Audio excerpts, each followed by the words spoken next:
अस्सलाम वालेकुम। आज मैं बनाऊंगी अचार गोश्त, वो भी घर के मसालों से। तो चलिए से बनाना शुरू करते हैं। सबसे पहले मैंने एक पैन ले लिया है और पैन में मैं डालूंगी ऑयल, हाफ कप तेल। यहाँ 3 दरमियानी प्याज काट लिया मैंने, तो मैं इस तेल में गर्म हो गया तो इसमें शामिल करूंगी। प्याज का रंग हल्का सा चेंज हो गया है, हल्का सा पिंक हो गया। यहाँ पे मैंने 1 टेबल स्पून लहसुन और 1 टेबल स्पून अदरक ले लिया है, ये शामिल कर दिया। यहाँ जो है लहसुन, अदरक और प्याज जो है इसको 2 मिनट तक मैंने इसको फ्राई कर लिया है। अब मैंने यहाँ मटन ले ली है 1 किलो हड्डी समेत, इसमें मैं डाल दूंगी। गोश्त शामिल करके इसके मैं 5 से 6 मिनट तक इसकी अच्छी तरह भुनाई कर लूंगी। अचार गोश्त बन रहा है, तो अचार गोश्त बनाने के लिए यहाँ पे मैंने थोड़े से साबित मसाले ले लिए हैं, जिसपे सबसे पहले ले लिया है मैंने ज़ीरा 1.5 टेबल स्पून, सौंफ 1.5 टेबल स्पून, साबित धनिया 1.5 टेबल स्पून, मेथी दाना 1 टीस्पून और 2 टीस्पून ले लिया है मैंने यहाँ पे राई दाना, यहाँ पे मैंने काली राई ली है। बस अब इन तमाम मसालों को मैं खरल में डाल के इसको मोटा मोटा मैं कूट लूँगी।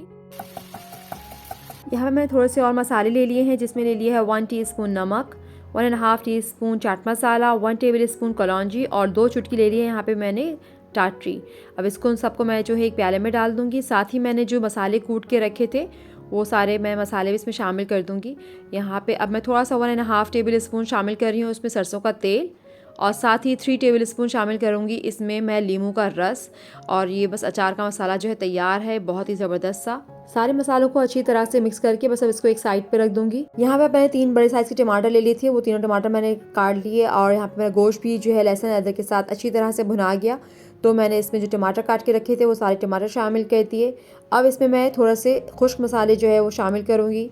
तो सबसे पहले मैं यहाँ पे शामिल कर रही हूँ 2 टीस्पून कुटी हुई लाल मिर्च, 1 टीस्पून पिसी हुई लाल मिर्च, 1 टीस्पून कश्मीरी लाल मिर्च, 2 टीस्पून शामिल करूँगी यहाँ पे धनिया पाउडर, हाफ टी स्पून हल्दी पाउडर, हाफ टी स्पून गरम मसाला। अब आखिर में शामिल करूँगी इसमें नमक हस्बे ज़रूरत। अब आपको जितना पसंद है अपने ज़ायके के हिसाब से इसमें नमक शामिल कर दें। यहाँ पे तमाम मसालों को अच्छी तरह से मैं मिक्स करके इसे ढक ढक के पका लूँगी, ताकि मसाले भी अच्छी तरह भुन जाएँ और टमाटर भी गल जाएँ।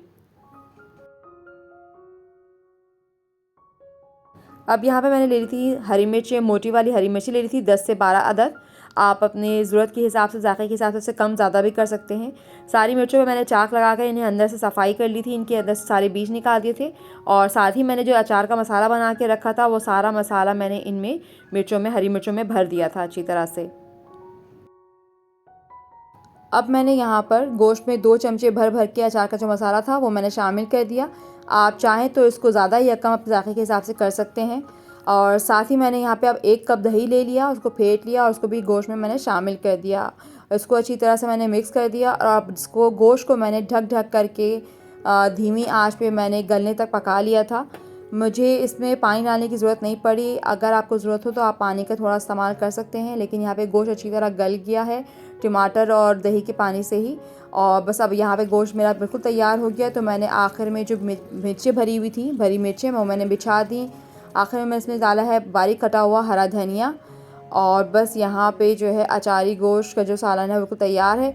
मुझे थोड़ा सा बस इस पॉइंट पे थोड़ा सा गोश्त मुझे खुश्क लग रहा था, तो मैंने इसमें आधा कप जो है पानी शामिल कर दिया। और बस यहाँ पे देखिए अचारी गोश्त का जो सालन है वो बिल्कुल तैयार है अच्छी तरह से, बहुत ही अच्छी खुशबू आ रही थी। बस अब मैं इसको 10 मिनट के लिए इसको धीमी आंच पे मैं दम पे रखूँगी और बस यहाँ पे ये अचारी गोश्त जो है वो बिल्कुल तैयार है। उम्मीद करती हूँ कि आपको अचार गोश्त की आसान सी और मज़ेदार सी रेसिपी ज़रूर पसंद आएगी। अगर पसंद आती है तो लाइक करें, शेयर करें और चैनल को सब्सक्राइब ज़रूर करें। Thanks for watching. अल्लाह हाफिज़।